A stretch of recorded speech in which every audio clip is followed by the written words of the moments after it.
everything. A can of Coke goes up to sort of $36.8. If someone goes to the bathroom, we have to get all our waste out. That costs us $5.6 for every time someone goes to the bathroom. Why did you decide to start White Desert? Okay, so White Desert started back in 2005.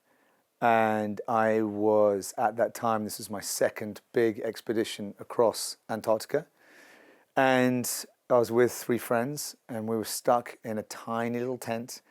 There was a massive blizzard outside, and we just dreamt of this idea, what happens if we built a lodge, like in the middle of the Antarctic, and there was amazing food and beds and comfort and warmth, and we just daydreamed through all the things that we were missing. And was this kind of a joke when you guys were talking about it, or did you guys actually think like, oh, let's see if we can do this? No, this was a joke. This was like, imagine you've been together for 70 days, like you run out of stories and you run out of conversation. So like daydreaming about some amazing lodge was a good sort of way to pass the time. And then also I saw what people were doing in Southern Africa, where they were going into sort of beautiful wildernesses in like Kruger Park or Botswana, and then they were building these sort of luxurious camps right in that place. So I wondered if people could do that in the interior of Antarctica. And why the interior is so special is because it's like only polar explorers and the odd scientists were seeing the interior. You could go by cruise ship, but I fell in love with the interior of the continent, and that's what I wanted to show people. And like the steps involved from when you first had that idea with friends to actually starting to pursue figuring it out, or what? Well, it was, I mean, like all these things start, just crazy optimism with a sort of field of dreams. I'll build a camper, maybe someone will come. That was literally it was probably the worst business plan ever devised. I mean, I literally bought 3 tents on the back of my credit card, paying terrible interest, set up a little camp in the middle of Antarctica next to this Russian runway, and kind of sort of like went, why is no one coming? You know, like I had 3 clients the first year, and how'd that go? It was brilliant because it was just fun, and we had no idea what we were doing, and they kind of mucked in, and there was just no professionalism whatsoever, and I really didn't understand I was in hospitality.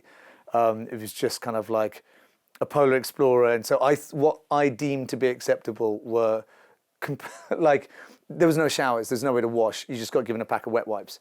That was it for the week. You can see these people like that's it for a week? It's like, yeah, that's it. So you mentioned putting it on your credit card. I think you put the entire camp on the credit card. It was like a 17.5% interest rate. You remortgaged your house at one point. I believe you had a buddy who was a lawyer at some law firm who takes you out to lunch. What does the friend say? It just took the trouble to take me all the way to lunch to then tell me what a terrible idea it was to set up this thing called White Desert. I just remember just like the sort of cold sort of logic of a lawyer that just, you know, in bullet point format over lunch tells me exactly how awful the idea is and how many times it's going to fail. But that is, I mean, that is red rag to a bull for someone like me in terms of like that whole, it can't be done, you know, it's like, I'm going to go the opposite way. And I think that the journey of the last 20 years of White Desert has probably been defined by tenacity of my, you know, single most sort of useful trait is tenacity. The process of actually figuring out the logistics entails what? Like for you specifically? You figure it out by thinking very laterally, usually, and then being quite fearless with your execution of it. So usually the genesis is a problem or a challenge, like you've got to get fuel from there to there. And how do you do it? The journey of the fuel is just insane. An icebreaker has to come all the way down from Cape Town, 10 days on a massive icebreaker. It then hits this huge cliff, this vast 100 and something foot cliff. They then have to crane 20-ton or 25-ton fuel pods up 100 foot, so while the boat is moving like this, and then gently put them onto the back of our tractor train traverse. And then this team we've got have to drive 600 kilometers, going 10 kilometers an hour over these crevasse fields. So crevasses are these huge vast openings that would swallow a whole caterpillar, like easy, just swallow the whole thing. And there's these snow bridges that go over them. So you've got to constantly judge whether you can cross it, whether it's deep enough, safe enough. And so we use like a ground penetrating radar in front to check for the crevasses while these guys are driving up. And I mean, the fuel goes from sort of like $1 a litre to $7 a litre when it's at Wolfsfang. And then these guys carry on driving for 2.5 months, non-stop, 10 kilometers an hour, every day, the whole time. And they get to our furthest refueling station. And there the fuel is over $60 a litre. So it's like more expensive than champagne. And explain, to kind of give more color to that, how costs increase here, whether that's supplies or food. Yeah, I mean, anything you try and take to Antarctica has got to go 4,200 kilometers from Cape Town, which is the nearest point in the real world, to our ice runway. So just the sheer logistics is everything. A can of Coke goes up to sort of $36.8. If someone goes to the bathroom, we have to get all our waste out. That costs us $5.6 for every time someone goes to the bathroom. And elaborate what's involved with getting the 150 scientists you bring down each year to their bases. Yeah. So, I mean, we're like a hub, an airplane hub. And so we basically then use aircraft with skis in the interior, and then we fly them off to their bases. So it makes really good sense. It's really good. And they're off doing their ice core drilling and sampling and all sorts of scientific research. And presumably made a big difference to you guys just business-wise. Yeah. I mean, a tourist is, if you think our trip is like $100,000 for a week. So a scientist, it's a lot less money that we're charging. The importance of the runway and how you found that. Yeah, that was seismic. So the original 3 tents that I referred to, that was, we were using a Russian company that had this big sort of Russian cargo plane. And so the camp was fine, but I mean, over the years, these guys just got worse and worse and worse. And they didn't prioritize us. The original guy that I started with was hilarious, called Alexei. And he was this big, larger-than-life Russian. And when I first presented this idea of setting up a camp, he was like, yes, okay, I like you very much, let's go. But the first time we actually met him, first time we met, I got in this sort of blacked out Mercedes in Cape Town, and big Alexei is sitting there, and he goes kind of like, so you've met Vasily, you've met Vladimir, you've met the other guys, now you're meeting me. And he goes, you want to do business? And I was like, yeah, that'd be great. He goes, I need to see pictures of your children, know where they live. And I had this sort of wide-eyed effect. Then he goes, no, I make joke. You think Russians are like gangster the whole time. I make joke. And then as I sort of so he goes, no, really, I want to see pictures. And I joke again. And so he always was a step ahead of me. And he was this most fabulous guy and I started it off with him. And then he literally died of stress. And he just died of a heart attack from stress. Because what we do in Antarctica is pretty stressful. And I kind of vowed to not follow that same route. But the guys that then took over the company from him, I don't think much of them, no.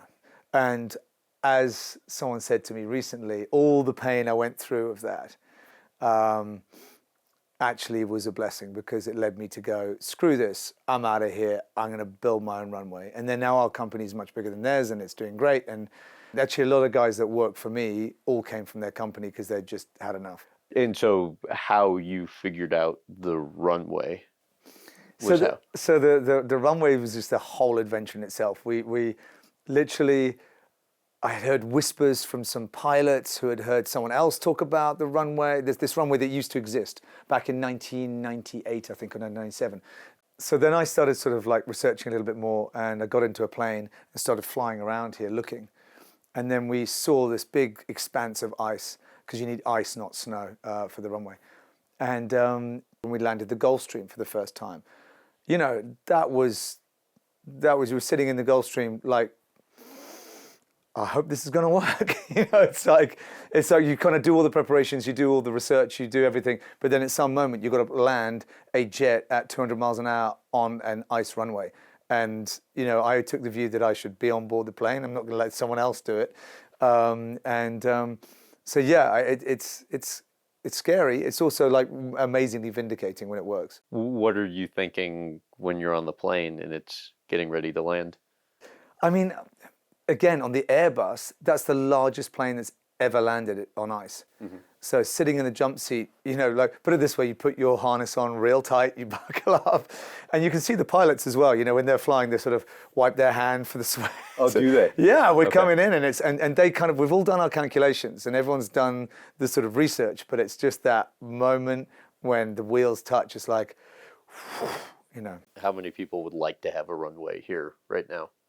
Yeah, it's having a runway here is a really big deal in the sense that we're the first sort of commercial runway.